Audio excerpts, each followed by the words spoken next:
Hello, ನಮಸ್ಕಾರ. ಹೆಂಗಿದ್ದೀರಿ ಎಲ್ಲರೂ? I hope all are doing good. ಇವತ್ತು ರೀಡಿಂಗ್ ಏನಿಲ್ಲ. ನಾನೇನು ಅಂದ್ಕೊಂಡೆ, ನನಗೇನೋ ಒಂದೆರಡು ಮಾತು ಹೇಳಬೇಕು ಅಂತ ಅನ್ನಿಸ್ತು.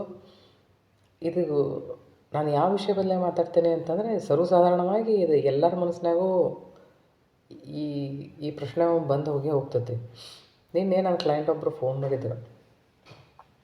ಅವ್ರೇನು ಹೇಳಾಕತ್ತಿದ್ರು ಅಂದ್ರೆ, ನಮ್ಮ ಗುರುಗಳ ಹತ್ರ ನಾವು ಹೋಗಿರ್ತೀವಿ ರೀ, ಆದ್ರೆ ಕೆಲವು ಹೆಚ್ಚು ನಮ್ಮ ಕೆಲಸನೇ ಆಗಿಲ್ಲ, ನಾವಿನ್ನೂ ಎಲ್ಲಿದ್ದೇವೆ ಅಲ್ಲೇ ಇದ್ದೀವಿ, ಬೇರೆದವ್ರದ್ದೆಲ್ಲ ಕೆಲಸಕ್ಕವು, ನಮಗೂ ಯಾಕೆ ಆಗಂಗಿಲ್ಲ ಅಂತ ಹೇಳಾಕತ್ತಿದ್ರ. ಫೋನ್ ಮೇಲೆ ಮಾತಾಡೋ ಹೊತ್ನಾಗ ಏನಾಗ್ತೈತಿ, ನಾನು ಮಾತಾಡ್ತಿರ್ತೇನೆ, ಅವರು ಮಾತಾಡ್ತಿರ್ತಾರೆ. ಸೊ ನನಗನ್ಸಿದ ಮಟ್ಟಿಗೆ ಅವ್ರು ಸರಿಯಾಗಿ ಏನು ಕೇಳಿಸ್ಕೊಳ್ಳೇ ಇಲ್ಲ ನಾ ಏನು ಹೇಳಾಕತ್ತೇನೆ ಅಂತ ಅನ್ನೋದನ್ನು. ಆಮೇಲೆ ನನಗನ್ನಿಸ್ತು ಇದು ಸರ್ವೇ ಸಾಮಾನ್ಯವಾದಂಥ ಪ್ರಶ್ನೆ ಅಂತ ಅಂದ್ಕೂಡಲೇ ಒಂದೆರಡು ಮಾತು ನನಗೇನು ತಿಳಿತೈತಿ ಅದನ್ನು ನಾನು ಹೇಳೇನೋ ಅಂತ ನನಗೆ ಅನ್ನಿಸ್ತು. ಸೊ ಅದಕ್ಕೆ ನಾನು ಇದನ್ನು ವೀಡಿಯೋ ಮಾಡಾಕತ್ತೇನೆ. ನನಗೇನು ಅನಿಸುತ್ತೆ ಅಂತಂದ್ರೆ, ನೀವು ಮಂತ್ರ ಬೇಕಂತಂದು ಹೇಳಿ ಯಾವುದಾರ ಗುರುವಿನ ಫಾಲೋ ಮಾಡ್ಬೇಕಂದ್ರೆ, ಅಥವಾ ಯಾವುದಾರ ಗುರುವಿನ ಕಡೆಯಿಂದ ದೀಕ್ಷಾ ತೊಗೋಬೇಕಂತಂದ್ರೆ, ಈ ಥರದ್ದು ಏನಾರು ನೀವು ನಿರ್ಣಯ ಮಾಡಿದ್ರಿ ಅಂತ ಇಟ್ಕೊಳ್ರಿ. ನಿಮ್ಮ ಮೈಂಡ್ದೊಳಗೆ ಒಂದು ಕ್ಲಾರಿಟಿ ಇರ್ಬೇಕು. ಅಲ್ಲಿ ಎದಕ್ಕೆ ಹೊಂಟಿರಿ, ನಿಮ್ಮ ಜೀವನದ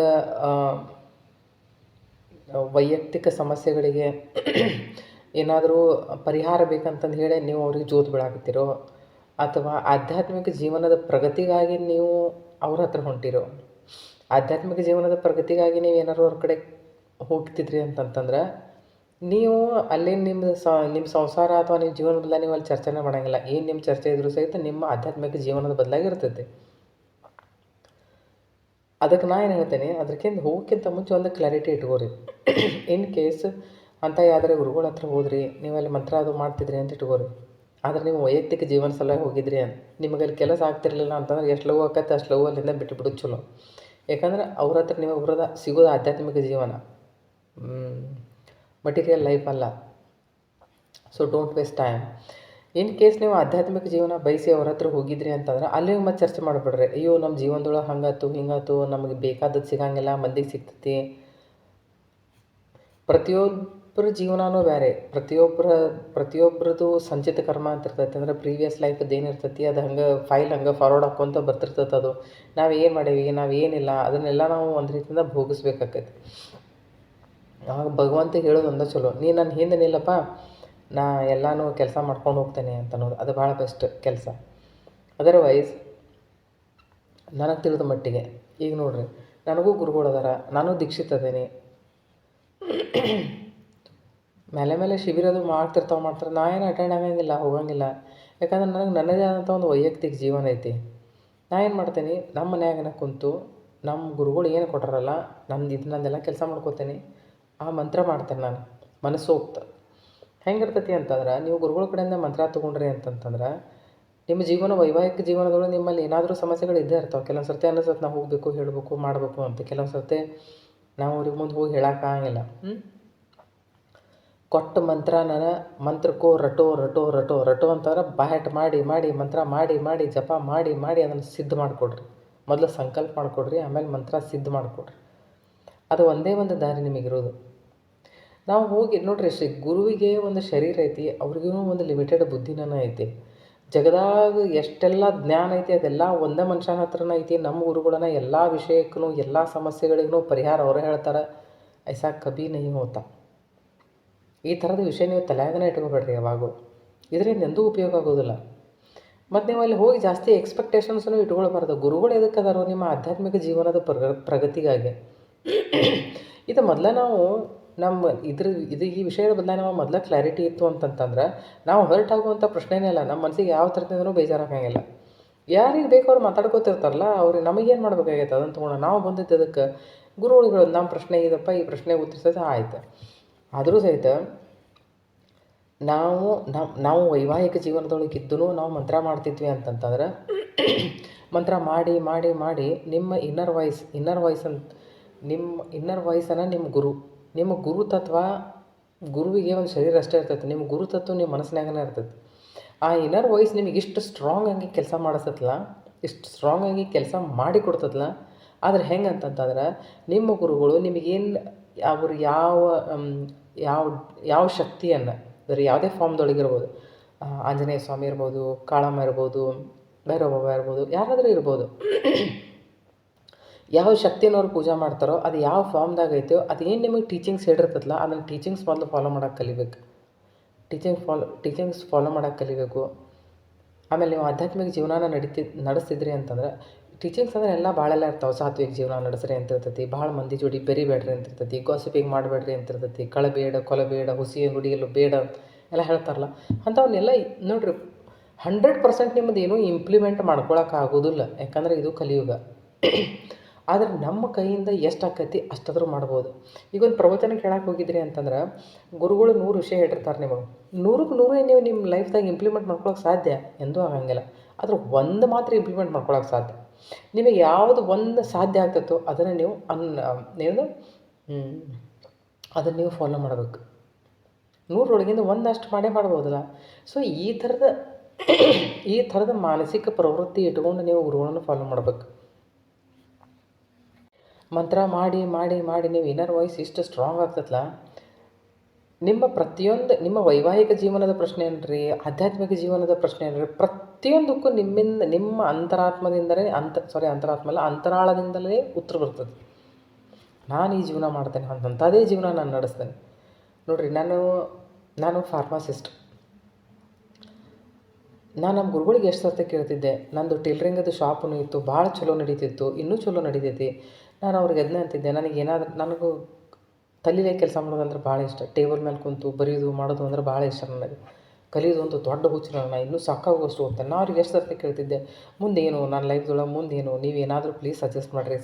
ಅವ್ರು ಅದನ್ನ ಅಂತೀರಿ, ಯಾವಾಗ ಟೈಮ್ ಬರ್ತಲ್ಲ ನಿಮ್ಗೆ ಗೊತ್ತಾಗ್ತೈತೆ. ನಾನು ಬೇಜಾರಾಗಲಿ ಅಥವಾ ಅಳ್ಕೊಂತ ನಾವು ಒಟ್ಟು ಏನು ಮಾಡಿದ್ರು ಮಂತ್ರ ಮಾತ್ರ ಮಾಡತ್ತಿದ್ನಿ. ಇಷ್ಟು ಮಾತ್ರ ಖರೆ. ನವರಾತ್ರಿ ಇವು ನನ್ನ ಸಂಕಲ್ಪ ತಗೊಳ್ಳೋದು, ಮಂತ್ರ ಮಾಡೋದು. ನನಗೆ ಎಷ್ಟೇ ಬೇಜಾರಾದರೂ ಸಹಿತ, ನಾನು ಎಷ್ಟೇ ನನ್ನ ಜೀವನದಲ್ಲಿ ಸೋಲನ್ನು ಕಂಡ್ರೆ ಸಹಿತ ನಾನು ಎಂದೂ ಆಧ್ಯಾತ್ಮಿಕ ಜೀವನ ಬಿಡಲಿಲ್ಲ. ನಾನು ಅದನ್ನು ಹಿಡ್ಕೊಂಡೇ ಬಂದೆ. ಒಂದಿನ ಅಚಾನಕ್ ನಾನು ಸ್ಟಿಚಿಂಗ್ ಮಾಡ್ಕೊತ ಕುಂತಾಗ ನಾನು ಒಮ್ಮೆ ಅದು ಒಳಗಿನ ಧ್ವನಿ ಇಷ್ಟು ಸ್ಟ್ರಾಂಗ್ ಇತ್ತಲ್ಲ, ಅದು ಹೇಳಾಕೈತಿ ನಾನು, ನೀ ಅಸ್ಟ್ರಾಲಜಿ ಕಲಿ ಅಂತಂದೇಳಿ, ಅಂದರೆ ಜ್ಯೋತಿಷಾಸ್ತ್ರ ಕಲಿ ಅಂತ. ನಾ ಅಂದೆ, ಅದಕ್ಕೂ ನನಗೂ ಏನು ಸಂಬಂಧ ಇಲ್ಲ ಎಲ್ಲೋ. ಆದರೆ ನಂಗೆ ಪಂಚಾಂಗದ ಎಲ್ಲ ನೋಡಕ್ಕೆ ಬರ್ತೈತಿ. ಯಾಕಂದ್ರೆ ನಮ್ಮ ತಂದೆ ನಮಗೆ ಮೊದಲಿಂದನೇ ಕಳಿಸ್ತಿದ್ರು. ಅಮಾವಾಸ್ಯೆ ಅಂದರೆ ಹಿಂಗೆ ಇರ್ತೈತಿ, ಹುಣ್ಣಿಮೆ ಅಂದರೆ ಹಿಂಗೆ ಇರ್ತೈತಿ, ಈ ಥರದ ಸೈನ್ಸು ಇದನ್ನು ನೋಡಿರಿ ಅಂತ ಅವ್ರು ಹೇಳ್ತಿದ್ರು. ನಾವು ನೋಡ್ತಿದ್ವಿ ಅದನ್ನು. ಸೊ ಎಲ್ಲೋ ಒಂಚೂರು ಅದು ಬೀಜ ಇತ್ತು ಮೊದಲಿಂದನೂ ಆಸ್ಟ್ರಾಲಜಿ ಮಾಡೋದು. ನಾನು ಮಂದಿ ಇನ್ಫ್ಲೂಯೆನ್ಸಿಗೆ ಜಾಸ್ತಿ ಜನ ಏನು ಹೇಳ್ತಾರಲ್ಲ ಜಾಸ್ತಿ ಇನ್ಫ್ಲೂಯೆನ್ಸ್ ಆಗಂಗಿಲ್ಲ. ನನಗೇನು ಬೇಕೋ ನಾನು ಅದನ್ನೇ ನಿರ್ಣಯ ಮಾಡ್ತೇನೆ.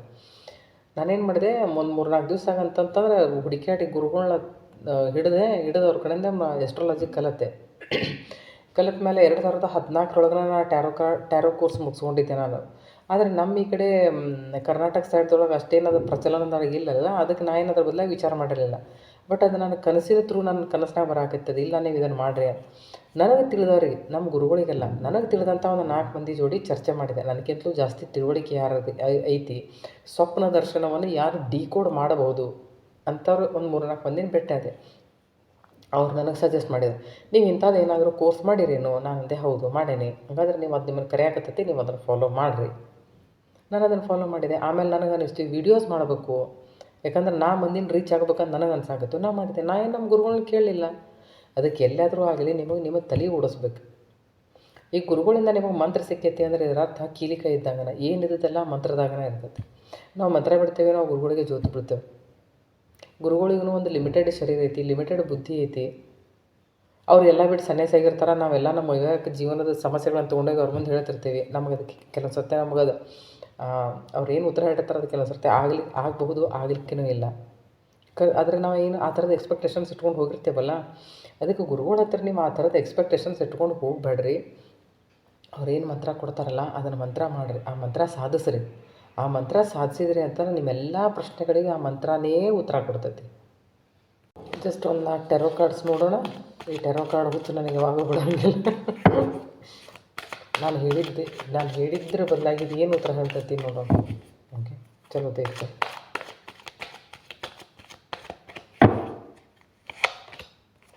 S, this is 5 of Swords, 10 of Cups, ಸನ್.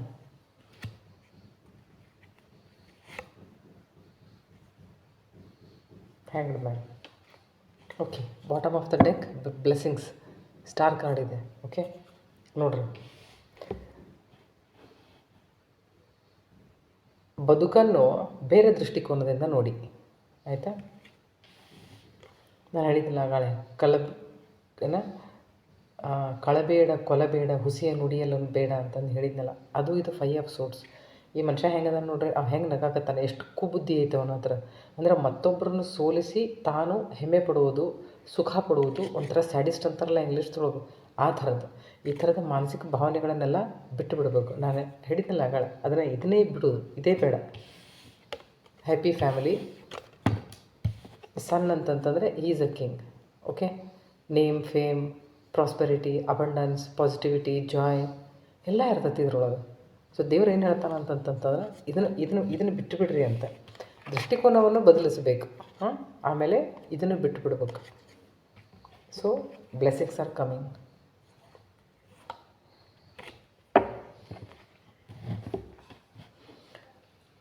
ಈ ಕಲಿಯುಗದಲ್ಲಿ ನಮ್ಮ ಸಲುವಾಗಿ ಇದ್ದದ್ದು ಒಂದೇ ಅಂದರೆ ಬರೀ ನಾಮ ಜಪ ಅಷ್ಟೇ. ಯಾಕಂದರೆ ಯಾರ ಕಡೆನೂ ಟೈಮ್ ಇಲ್ಲ. ಅದಕ್ಕೇನು ಮಾಡಿರಿ, ಜಪ ಮಾಡಬೇಕು ಅಂತಂದರೆ ಸಂಕಲ್ಪ ಮಾಡಿಕೊಡ್ರಿ.